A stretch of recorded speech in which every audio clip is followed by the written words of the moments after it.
સુરત જિલ્લામાં ફરી એકવાર રફતારનો કહેર સામે આવ્યો છે। બ્રેકડાઉન થયેલ ટેમ્પાને હટાવવા માટે આવેલ જિલ્લા ટ્રાફિક તેમજ ક્રેન અને બ્રેકડાઉન થયેલ ટેમ્પાને તેજ રફતારમાં આવી રહેલ ટ્રક ચાલકે અડફેટે લીધા। બોલેરો ટેમ્પો ચાલકનું ઘટનાસ્થળે જ મોત નીપજ્યું, જ્યારે પોલીસના 2 જવાનો થયા ગંભીર રીતે ઘાયલ। અકસ્માત સર્જી ટ્રક ચાલક ઘટનાસ્થળેથી થયો હતો ફરાર। પોલીસે ટ્રક ચાલક વિરુદ્ધ સાપરાધ મનુષ્યવધનો ગુનો નોંધી વધુ તપાસ હાથ ધરી। સુરત જિલ્લાના કામરેજ નજીક આવેલા નવા ગામના ઉદ્યોગનગર નજીક ગઈકાલે રાત્રે રફતારનો કહેર સામે આવ્યો। ગઈકાલે રાત્રે નેશનલ હાઈવે 48 પર કામરેજના નવા ગામ ઉદ્યોગનગર પાસે ઓવરબ્રિજ પર એક ટેમ્પો ડિવાઈડર સાથે અથડાતા બંધ પડી ગયો હતો। ટેમ્પો ચાલકે NHAIની ઇમરજન્સી સેવા 1033 પર કોલ કરીને મદદ બોલાવી હતી।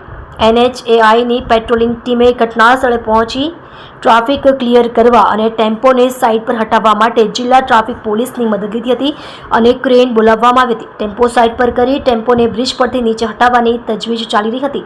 દરમિયાન પાછળથી માતેલા સાંઢ માફક આવી રહેલા એક ટ્રક ચાલકે પહેલા બોલેરો, પિકઅપ, ટેમ્પો અને ક્રેન ને પોલીસની PCR વાનને અડફેટમાં લીધા હતા અને ડિવાઈડર કૂદી સામેની તરફથી આવતા ગાંધીધામથી નવસારી જતા એક પાઇપ ભરેલા ટ્રેલર સાથે અથડાયું હતું અને સાથે સાથે બહાર ઉભેલા બોલેરો ટેમ્પોના ચાલકને અને પોલીસના 2 જવાનોને પણ અડફેટમાં લીધા હતા। અકસ્માતમાં બોલેરો ટેમ્પો ચાલકનું ઘટનાસ્થળે જ મોત નીપજ્યું હતું, જ્યારે ટ્રાફિક પોલીસના 2 જવાનો ગંભીર રીતે ઇજાગ્રસ્ત થયા હતા। અકસ્માત સર્જીને ટ્રક ચાલક ઘટનાસ્થળેથી ફરાર થઈ ગયો હતો। જોકે ઘટના બાદ ચાલક ટ્રક મૂકી ફરાર થઈ ગયો હતો, પરંતુ ટ્રક અને ક્લીનર પોલીસના હાથે ઝડપાઈ ગયા હતા।